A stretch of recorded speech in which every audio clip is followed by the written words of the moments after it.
ठीक है साथियों, आज का ये हमारा दूसरा वीडियो है और हम आपको आज एक नई चीज पढ़ाने जा रहे हैं। फर्स्ट डिग्री हमारी जो है पूरी तरीके से खत्म हो चुकी है। फर्स्ट डिग्री से कंप्लीट डिग्री किस प्रकार से बनाते हैं बता चुके हैं। फर्स्ट डिग्री से सुपरलेट डिग्री कैसे बनाते हैं बता चुके हैं। अब हम आज बताना सीखेंगे, बता रहे हैं आपको positive degree to comparative degree. ठीक है, कंपैरेटिव डिग्री जो है हम किस प्रकार से बनाएंगे ये देखिए। आज सबसे पहले कंपैरेटिव डिग्री में हमें देखना है कि वाक्य की जो शुरुआत होती है वो हम हमेशा अंतिम कर्ता से करते हैं और वाक्य में तुलना कम से कम दो व्यक्तियों, दो वस्तुओं, दो स्थानों के बीच में होती है। ठीक है, और यदि वाक्य में नॉट लिखा हो तो उसे हटा देते हैं और हटा हो तो उसे लगा देते हैं। यदि वाक्य में नॉट लिखा हो तो उसे हटा दे, हटा हो तो उसे लगा दे। वाक्य की तुलना हमेशा दो या दो से अधिक व्यक्तियों के, वस्तुओं के, स्थानों के बीच में ही होती है।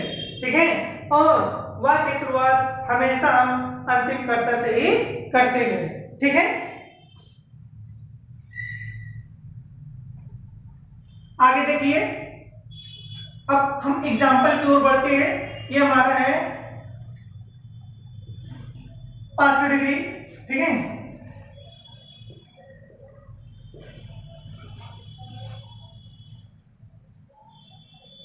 सॉरी पास्ट टू बना चुके हैं हम लोग। आज पढ़ेंगे comparative degree to past degree. Formula same to same वही रहेगा, उसमें कोई परिवर्तन नहीं है। ठीक है, क्योंकि हम एक बार first degree to comparative degree पढ़ा चुके हैं आप लोगों को और आज हम उसी का जस्ट उल्टा, अपोजिट, ठीक है, एंटोनिम करके पढ़ा रहे हैं इसको। आज हम इधर से इसको पढ़ा रहे हैं। ठीक है, हाँ, कि मतलब एक बार तो आ गया है, अगर कोई कंफ्यूजन है तो दोबारा में जरूर आ जाएगा। ठीक है, लिखेंगे जैसे राधा इज, राधा इज। इस सेंटेंस को पहले सही से नोट कर लेना।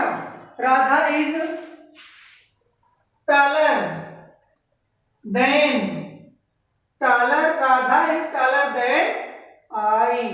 ये sentence close. Radha is taller than I। इसका हमको बनाना है, सॉरी मिस्टेक हो रहा है थोड़ा सा, कंपैरेटिव डिग्री है, इसका हमको बनाना है पॉजिटिव डिग्री। ठीक है, अब इसके हमने कहा तुलना दो या दो से अधिक वस्तुओं के, व्यक्तियों के, स्थानों के बीच में हो तो वाक्य की शुरुआत हमेशा हम अंतिम कर्ता से करते हैं। वाक्य में नॉट लिखा हो तो हटा देते हैं, हटा हो तो लगा देते हैं। इसका यार हटाएंगे, यहाँ पे सो लिखेंगे, देन हटाएंगे और एस लगाएंगे। देखिए आगे करके सबसे पहले हम लगाए आई, आई के साथ सह किया आ जाएगा एम, राधा के साथ इस लगा तो आई के साथ एम लगा। इसको हटाया, सो लगाया, टाल बचा, टाल लिखा। ठीक है, इसको हटाया, एस लिखा। ठीक है, लेकिन हाँ ठीक है, अब क्या लिखेंगे राधा। अभी हमने आपको बताया कि वाक्य में नॉट लिखा हो तो हटा देते हैं, हटा हो तो लगा देते हैं। इज, इसमें हम नॉट यूज कैसे करेंगे तो इसमें हम आई एम नॉट सो लगाएंगे, नॉट यहां पर यूज करेंगे। I am not so tall as Radha. ये सेंटेंस हमारा खत्म हो चुका। अब हम दूसरा सेंटेंस देखेंगे, दूसरे सेंटेंस की ओर बढ़ेंगे। He is wiser than, he is wiser, he is wiser than Mona, he is wiser than Mona. अब इसको हम किस प्रकार से देखेंगे, इसका हमको बनाना है फर्स्ट डिग्री में। ठीक है, अब फर्स्ट डिग्री में आ जाएगा तो इस मोना को उठा के हम इधर लाएंगे तो ये हमारा मोना हो गया। शायद यह इज तो इज ही लगेगा, इसमें नॉट नहीं लिखा है तो नॉट नोट कर लेंगे, नॉट भी लिखेंगे। अब इसका ये हटाएंगे तो सो लग जाएगा।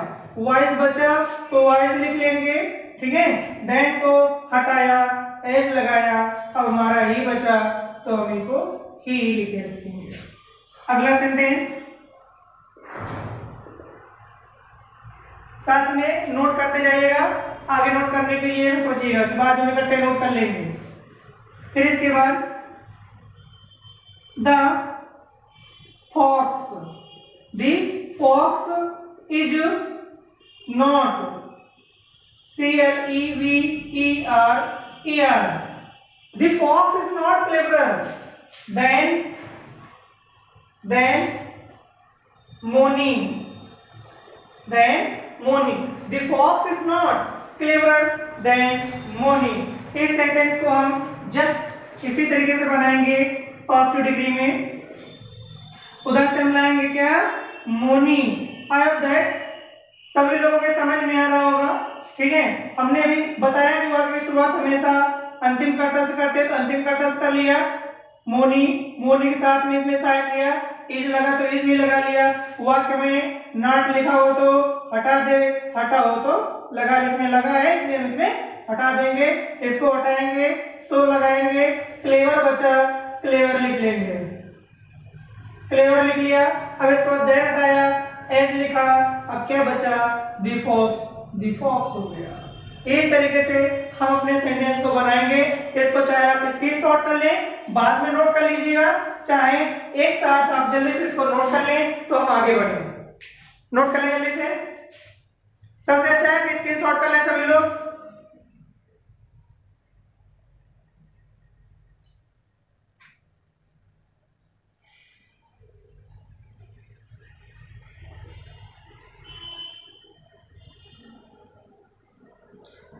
अब जल्दी से नोट करिए इसको।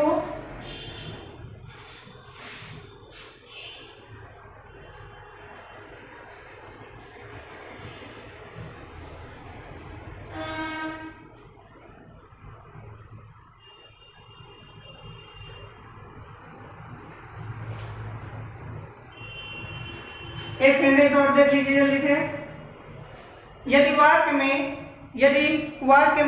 देन लिखा हो, यदि वाक्य में देन लिखा हो और देन के बाद एनी अदर लिखा हो, यदि वाक्य में देन लिखा है और देन के बाद एनी अदर लिखा हुआ है तो वाक्य की शुरुआत हमेशा हम नो अदर से ही करेंगे। यदि वाक्य में देन के बाद एनी अदर लिखा है तो वाक्य की शुरुआत नो अदर से करेंगे, हमेशा याद रखिएगा, बहुत मोटा सा पॉइंट है।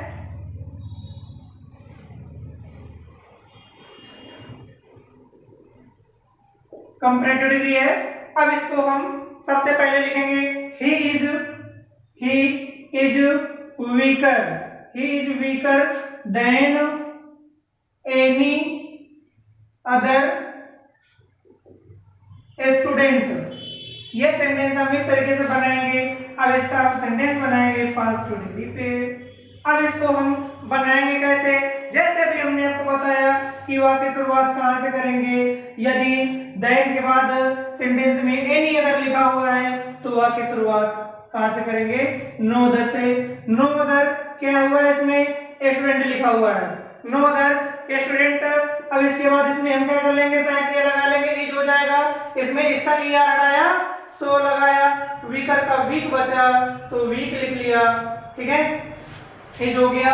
इसके बाद सो लगाया, इसको हटा करके वीक बचा तो वीक लिख लिया, वीक। देन के बाद इसको देन को हटाया, देन के बाद हम एज लगाएंगे, एज के बाद हमारा क्या बचा, ही। इस तरीके से सेंटेंस हमारा हो गया, ठीक है। वाक्य की शुरुआत हम नो अदर से करेंगे, तो देन के बाद एनी अदर लिखा हुआ है तो हम स्टार्ट किया कहां से, नो अदर से। स्टूडेंट लिखा, स्टूडेंट लिख लिया, सहायक जो लगा है वही लगा लिया, यानी उससे कोई लेना देना नहीं, सब्जेक्ट पार्टिकल जो सहायक लगेगी वही लगाएंगे। इसको ईआर हटाया, सो लगाया, वीक लिखा है, वीक लिखा, इसको हटाया, देन को एज लिखा। अब हमारा इसमें बचा ही, तो ही नोट कर लिया। साथ हमारा सेंटेंस जो है वो जो सारा का सारा कंप्लीट हो चुका है, ठीक है। नोट कर लीजिए, नोट करना है तो। नहीं, दूसरा सेंटेंस लिखते हैं। Kalidas is better, Kalidas is better than any other poet, Kalidas is better than any other poet, ठीक है, एनी अदर पोएट। अब पोएट के बाद इसमें हम जो की लैंग्वेज है उसे लिख लेंगे संस्कृत, संस्कृत, ये हमारा हो गया फुल स्टॉप। अब इसके बाद हम इसको बनाने की कोशिश करेंगे, नहीं बनाएंगे, और देखते हैं किस प्रकार से हमारा सेंटेंस क्लियर होता है। सबसे पहले हम लिखेंगे नो अदर। नो अदर क्यों लगाया, किसी को अगर पता है तो बताइए, नो अदर हमने क्यों लगाया यहाँ पे? यदि वाक्य की शुरुआत वाक्य में देन के बाद एनी अदर लिखा होता है तो वाक्य की शुरुआत नो अदर से करते हैं, वाक्य की शुरुआत नो अदर से करते हैं। नो अदर फिर क्या हो जाएगा हमारा Sanskrit, no other Sanskrit is, no other Sanskrit is. अब क्या हटाएंगे, इस पे ये हटा लिया, सो लगा लिया। बेटर का हमारा फर्स्ट डिग्री जो होता है वो गुड होता है, तो गुड कर लिया, इज सो गुड, एज जो है सब्जेक्ट जो हमारा है कालिदास, कालिदास हो गया, ठीक है। इस तरीके से ये हमारा सेंटेंस बन करके तैयार हो गया। और जल्दी से इस सेंटेंस को कॉपी कर लें, कॉपी कर नहीं कर पा रहे हैं तो सेंटेंस को तुरंत स्क्रीनशॉट कर लें, ठीक है, जिससे कि आगे भी करने में कोई दिक्कत ना हो।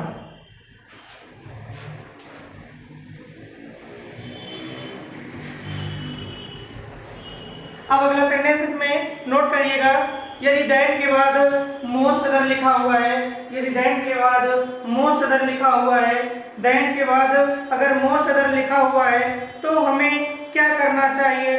यदि दैन के बाद मोस्ट अदर लिखा हुआ है तो क्या करना चाहिए हमें? वाक्य की शुरुआत वेरी फ्यू से करना चाहिए। यदि दैन के बाद मोस्ट अदर लिखा है तो वाक्य की शुरुआत वेरी फ्यू से करनी चाहिए। इसको हमको बनाना है फर्स्ट डिग्री, ठीक है, नोट करें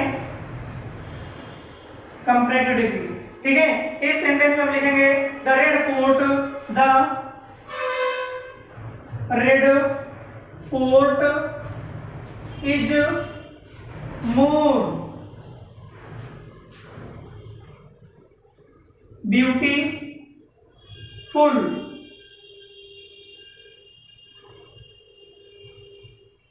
the red fort is more beautiful building, ठीक है। ये सेंटेंस है हमारे sentence, the red fort is more beautiful building, beautiful then most other building. इस प्रकार से हमारा पूरा सेंटेंस कंप्लीट हुआ। ये हमारा कंप्लीट डिग्री का वाक्य है, ठीक है, सेंटेंस हमारा पूरा कंप्लीट हो गया है। अब इसे हम फर्स्ट डिग्री में चेंज कर रहे हैं, ठीक है। अभी हमने बताया है कि यदि सेंटेंस हमारा कंपैरेटिव डिग्री का होता है और कंपैरेटिव डिग्री में देन के बाद मोस्ट अदर लगा हुआ होता है तो उस सेंटेंस में मोस्ट अदर यदि वाक्य में लगा है तो मोस्ट अदर जिसमें लिखा होगा तो उस वाक्य की शुरुआत हम जो है वेरी फ्यू से करते हैं, ठीक है। वेरी फ्यू से वाक्य की शुरुआत करेंगे और जो अंतिम कर्ता होता है अंतिम कर्ता से वाक्य की शुरुआत करते हैं। तो हमारा क्या आ जाएगा वहां से, सबसे पहले हम लगाएंगे सेंटेंस में अपना वेरी फ्यू, वेरी फ्यू हो गया। वेरी फ्यू के बाद क्या बचा हमारा, बिल्डिंग बचा, तो हम वेरी फ्यू बिल्डिंग कर लेंगे, वेरी फ्यू बिल्डिंग हो गया। अब इसके बाद हमारा सहायक क्रिया जो भी है वो सहायक क्रिया हमारा अकॉर्डिंग टू सब्जेक्ट आ जाएगा, वेरी फ्यू बिल्डिंग इज। अब हमारा इसमें इसको हटाएंगे यहाँ से, मोर का हम फर्स्ट डिग्री बनाएंगे तो सो हो जाएगा। अब इसके बाद हम ब्यूटीफुल है तो ब्यूटीफुल का ब्यूटीफुल ही रखेंगे,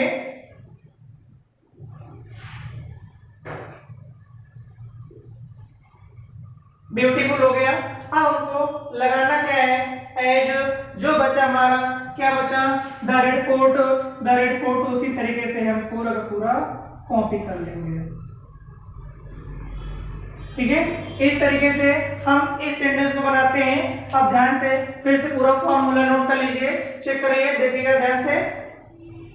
the red fort is more beautiful then most other buildings, ठीक है, इसमें हमारा जो लाल किला है वो उससे अच्छा दूसरी कोई इमारत नहीं है। ठीक है, तो इसका मतलब हुआ, तो यदि हमने अभी बताया आपको देन के बाद एक सेंटेंस में मोस्ट अदर लगा हुआ है, यदि देन के बाद सेंटेंस में मोस्ट अदर लगा हुआ है और बिल्डिंग तो लिखा ही हुआ है, बिल्डिंग लिखा ही है, तो हमको वाक्य की शुरुआत कहां से करनी है? वेरी फ्यू से। देन के बाद मोस्ट अदर लिखा है तो वाक्य की शुरुआत हमको करनी है वेरी फ्यू से, वेरी फ्यू। और वाक्य की शुरुआत अंतिम कर्ता से करते हैं। वेरी फ्यू लिखने के बाद सब्जेक्ट उठा लाए, वहां ऑब्जेक्ट उठा लाया, बन गया हमारा न्यू सब्जेक्ट। बिल्डिंग हो गया, साइड जो लगी है उसको उसी तरीके से लगा लिया, मोर लिखा है तो उसको कर लिया। ठीक है, ब्यूटीफुल है तो ब्यूटीफुल का ब्यूटीफुल रहा, देन को हमने एन में चेंज कर लिया, मोस्ट अदर जो है वेरी फ्यू में खत्म हो गया। अब बचा हमारा दी रिपोर्ट हमारा यहां पर आ गया। ठीक है, जी बैठेगी।